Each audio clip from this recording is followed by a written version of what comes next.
where he's coming from too. I mean, I said it earlier. We're talking over $4 billion. $4 billion that would be lost without college football. So, and that's just in the top 5. I mean, they're going to find a way to play college football, and if that means doing it with no fans, then at least you have the sport and you still have some money coming in. I know it's not the same. It's not going to be completely the same without butts in the seats. I get that, but you have to have it. It's not a question anymore to me. It's something that 100% has to be done, and especially if by this time that they say we're going to do it, testing is available. If there's resources available, that changes the game even more. There to me would be no excuse not to have it. But that's where I agree. I think with the sentiment of Feinbaum, if you're taking that step, if you are having these amateurs play the sport simply to get money, the economy started back up. It doesn't matter that there's you don't have the tailgating, you don't have the college atmosphere, then you are essentially taking a very dangerous step towards professionalism. Yeah, but you can't disagree that what the hit might implicate with no college football for these schools. I understand that, but at the same time, and again, I that's what I've said. I agree with the statement from Gundy, the fact that you need it for the economy. But at the same time, are you risking amateurism? Are you risking liabilities if these kids come down with illness? We got to keep remembering. We need to remember. These are not professional athletes at the college level, and I think that's what a lot of people and a lot of fans don't realize. These are amateurs. Look, to me, no. But if you have the testing available again, then yeah, I think that's almost a risk that you take. That's what's going to happen with all this. When there is an all clear and you get the issue like that's going on in Los Angeles right now, where governors and mayors still say, no, you can't do anything, there is a risk of going out in the future in public, no matter what now. I mean, there always was with other things, but now there's always going to be a risk. But college football can never just disappear. It's one of those things where if you have the resources and it's safe enough to even attempt it, at this point you have to take in a little teaspoon of risk with launching the season. And people are going to be like, well, it's all for a money standpoint. What are you talking about? Yeah, do you want the university to have sports ever again? I mean, how many times are we going to say that football funds literally everything? Everything. Right. But as I just said, at the same time, if one of your athletes then comes down, tested positive, do you not have you are then liable? Because again, there's no union in place, no collective bargaining in place where that parent can say, you sacrificed my son. So then here's what you do. And then all that money you just gained, you lose. So what you do is you have them sign a liability form or a waiver. If you're an athlete, would you consider doing that? Because again, these are amateur athletes. These are amateurs.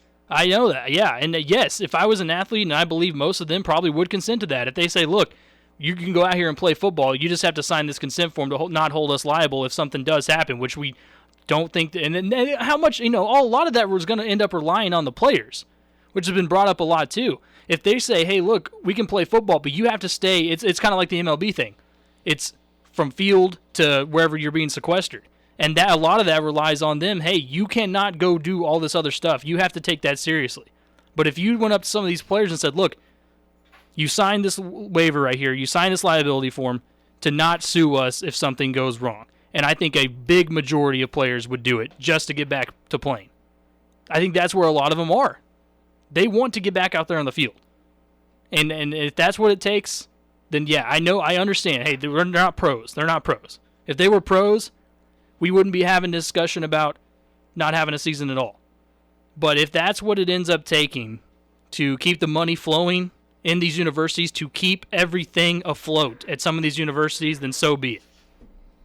But then, you're also recognizing the fact that you are utilizing amateurs for your own benefit for money, which then goes back to the risk of, do the athletes then start realizing, hey, we deserve a piece of this? If you're going to make us sign this waiver, then we should have more money or more value if we are so important to bringing money back to the university and to the economy. If that's the case, and that's what they end up saying, then don't play.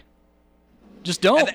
And that's again, I think that's what Feinbaum's saying is there's at some point these athletes are finally going to realize, and again, we saw it a couple years ago with Northwestern football team trying to unionize, and if you risk this, this could be what is that tipping point. If you say you have to sign this, otherwise you don't get to play. I think it's a chance that you end up taking, though. I really think that universities would go in and then they would do something as drastic as handing them liability forms before they said, we're not going to have a season. Tom's shaking his head. He doesn't think that. Tom just walked in the studio. You don't think that's the case?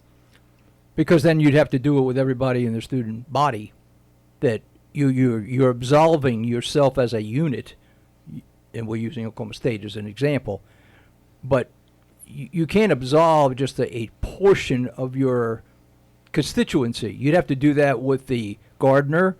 You'd have to do that with the guy who sweeps up at night. You'd have to do that with the assistant director of architecture. Okay, but if it came down to that and they said, here, look, you guys are all involved in this too, and if they say no, then they just let them go?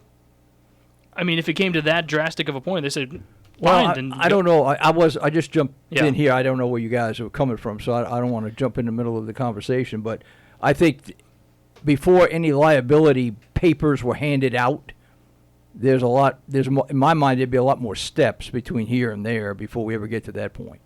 I would. This is not this is not the NBA. It's not MLB. These guys, these are students that, as a university, you are responsible for. That's why there's no students here right now. But will there be students on campus before a vaccine is found for this thing? I would think that's a 50-50 deal. Because that's just like everything else going on in the world. The economy can't stay shut down until there's a vaccine. It's just not feasible. Well, telling me I own a lemonade stand that I can open it now, that's one thing. Bringing kids in that you're responsible for. I mean, keep in mind, these kids come to school, not only here but everywhere, and what you're finding out is it's up to the presidents. It's in the president's court. Presidents will have to decide when the entire operation is clear to bring people back.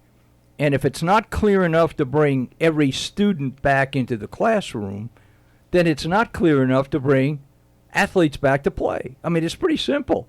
And whether we like it or not, that's where we are right now. Nobody argues with the economical approach you tell them. I mean, this would be devastating not to have. But you could still have football in January. Yeah, you could. There's nothing that says the place is just going to go under if you don't have it in September. But it would take an economic hit, right? Well, they're going to take an economic hit anyway from not having the NCAA tournament. But it would be a hit, but there would be a hit that could be absorbed by a Power 5 school. We talked about yesterday. Power 5 schools. Now, if you're Tulsa, probably not. You're in trouble. Because I don't know what Tulsa's non-conference schedule look like. Right. But they got us, and they probably playing another us somewhere. With money. And we're counting on $1.5 million to $2 million to go play. Yeah. You take that away, they don't absorb that kind of hit like Oklahoma State could. I just think that some universities, if you were to ask them honestly, are going to be willing to, and this is going to sound bad to some people, almost be willing to do what it takes. I mean, it's not like, and especially, again, I keep saying this, if testing is available and all this, it's not like they're throwing them out there as much as they, to harm's way and all this. If they're able to sequester them, successfully do it, okay, is what I'm saying. And have the testing available, then they're saying if that's what it takes, if it takes us to have to hand out these waivers and make sure everybody's okay with it and signs it, and if they don't, bye, to keep us afloat, some universities, maybe not Power 5, but some universities, then so be it. Well, you're talking about two different things. You're talking about keeping the athletic department afloat. You're not talking about keeping the university afloat. I mean, as crazy as it sounds, if Oklahoma State University had no athletic department, had no athletics, the university would still be here. They still are an academic institution, and they still charge tuition. They still charge fees, and they charge you for being at your home for long-distance learning. I mean, you still have paid to go here. Now, in the perfect world, yeah, they're very tuned into what athletics would be without. Okay, and nobody wants that. But I mean, I think we need to be honest here. If tomorrow there were no athletics, or it wasn't on this grand scale, Oklahoma State University is not going to dry up and go away. it's not OSU is not OSU athletics. OSU, Oklahoma State University, is an educational outlet for people to get degrees. Oh, real quick, because we got to get to break here. Would smaller schools, though, would they dry up without their athletics? I think your group of fives would definitely be, if they weren't drying up. Now, you're talking athletics or schools? I mean, the schools probably, the academic institutions probably would not dry up. The athletic department, no question they would. Yeah. Interesting. Very interesting.